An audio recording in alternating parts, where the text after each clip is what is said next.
Well, if you live in Palm Beach County, the Treasure Coast, you travel over a lot of drawbridges. CBS 12 News continues its investigation into the safety of those bridges and the attendants responsible for operating them. And late last week, a drawbridge tender was arrested and charged with manslaughter by culpable negligence.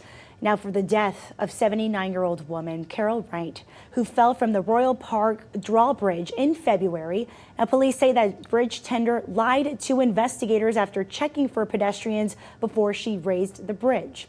Now, for now, 43-year-old Artishua LaFay Polk was bonded out of jail, but she could face up to 15 years if convicted. But what's about the suspect's supervisor? Will she be charged as well? Now, police say they found a thread of text messages between Polk and her boss about making false statements, misleading the cops. Yeah, we have team coverage tonight. We begin with our I-Team reporter Danielle DeRoss, who's joining us live in West Palm Beach. Jim, one thing that really jumped out at us reading this police report is that the bridge tender, Artishua Polk, calls her boss, the bridge supervisor, her mother-in-law. Now, we asked West Palm Beach police if that is the relationship between the two of them. They told us that they are not sure. At the same time, we are hearing from sources inside the state attorney's office that there are ongoing conversations about whether the bridge supervisor should also be criminally charged. When this drawbridge opened and 79-year-old Carol Wright fell to her death, bridge tender Artishua Polk was on duty. Police say video evidence shows the tender failed to check for pedestrians before opening the bridge and that she lied to investigators about performing those checks. According to court records, Polk was texting with her supervisor before and after the incident, and legal experts call the messages incriminating. In one text, the supervisor tells the tender to make damn sure you tell police you walked outside the balcony 3 different times and to delete this message. I would call them not only compelling, but very damaging. Patrick McCamey is a former homicide prosecutor and current criminal defense attorney in Palm Beach County. While the tender has been charged with manslaughter, McCamey thinks the supervisor could be charged as well, possibly with obstruction or witness tampering charges for allegedly coaching her employee on what to say and instructing her to delete the text. So the fact that the supervisor says, make sure you delete this text message, what does that tell you? Well, that's 101 consciousness of guilt, clearly. Delete it because I'm counseling you and I'm tampering with you as a witness. So if this was your case, how seriously would you be looking at the supervisor? I would say the supervisor should be very concerned because there looks like criminal liability on her part. You're getting a live look right now at that Royal Park Bridge as it is open. That is where the investigation still centers around today. It's important to note that that bridge supervisor has not been charged with anything at this time. We attempted to reach the supervisor today for a comment. When we reached her last week over the phone, she hung up. Today, when we tried that same number, we got a message that it was no longer in service. And for weeks, CBS 12 News has been asking for an interview with Palm Beach County Mayor Robert Weinreich about discussing the future accidents and deaths and how they can be avoided on our drawbridges. Our chief I-Team investigator, Mike Magnoli, joining us live right now. And Mike, what does the mayor say should happen next? Hi, Jim. He says there should be cameras inside the bridge houses, the control rooms at the center of the bridges. Those comments coming after I told him about an I-Team investigation last week, and we discovered that Broward County is using those cameras right now. Wrong place, wrong time.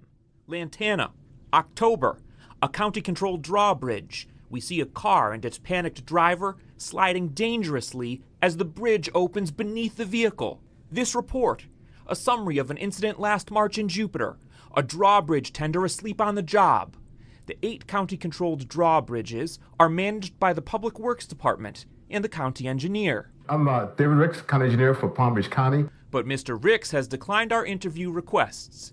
I asked County Mayor Robert Weinroth why. Well, look, I think that it's a human issue. It's not really an engineering issue. In both of the incidents we just cited on county bridges, and in the case of Carol Wright's death on the state-run bridge, human error is to blame. So I asked Mayor Weinroth if the county would invest in cameras in the bridge houses. as a layer of accountability.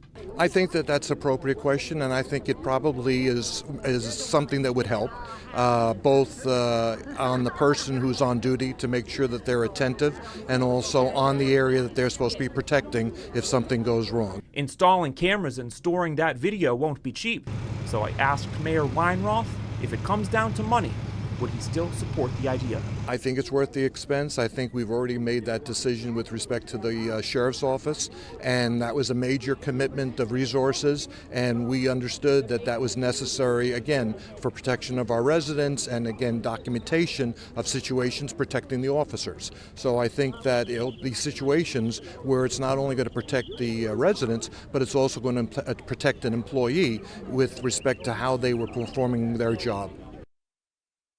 That was Mike Magnoli reporting now. When Carol Wright fell to her death from the bridge, a nearby camera recorded what had happened, but investigators won't say where that camera is or who it belongs to. The I-Team has been asking the state's Department of Transportation the same questions to put to Mayor Roth about making bridge cameras a mandatory thing, something that they have yet to respond to. Thanks for that, Vitas. For decades, college kids have been coming to South Florida for spring break, but after 2 people were shot in South Beach over the weekend, City of Miami now says, we don't want you. Our Lily Ortiz has more on why some worry those spring breakers could be coming here for fun. The city of Miami Beach taking a tough stand on spring breakers. Now, the big question is, will they leave the beaches there for a new place to cut loose? South Palm Beach County has it all. A great coastline, bars, clubs, and restaurants. Boca Raton City Council member Andy Thompson says it's a great place for spring break visitors. We have world-class beaches, great nightlife, lots of things to do and see. But at least for Boca Raton, which is what I represent, we really have an image of a place where you come for family fun. While Boca Raton promotes a family image, just 60 miles to the south in Miami, it's spring breakers gone wild. A weekend of deadly gun violence on Miami Beach's Ocean Drive. A hotel owner captures this cell phone video of the spring break crowd running after shots were fired. Law enforcement is seen with guns drawn. 2 separate shootings over the weekend, leaving at least 5 people hospitalized and dozens injured from the chaos. We don't ask for spring break. We don't promote it. We don't encourage it. We just endure it. And frankly, it's not something we want to endure. We don't want spring break. Miami Beach will impose a midnight curfew starting this Thursday, and it may be just the start of more restrictions. It was painful to see the kinds of footage that we saw coming from spring break down in Miami Beach. But unfortunately, maybe the last seemingly 20, 25 years, we've seen more incidents of violence, which is really, really a tough thing to swallow. And when you're in local government, you have to be kind of prepared. In years past, spring breakers have known to migrate to other places like Daytona, Fort Walton Beach, and Fort Lauderdale. But what about Delray and Boca? I don't think that likely that spring breakers are going to come to Boca Raton. School-age visitors have already been spotted in Delray Beach. But with spring break almost over, it's unclear if stopping the fun in Miami will mean kids relocating their party here. I anticipate, if anything, there'll be fewer people out on the beaches starting tomorrow because all of the public schools go back into session as all parents breathe a sigh of relief on that. And we contacted Delray Beach police, and while they don't seem too concerned for spring breakers coming here, they say that they are always prepared should things change.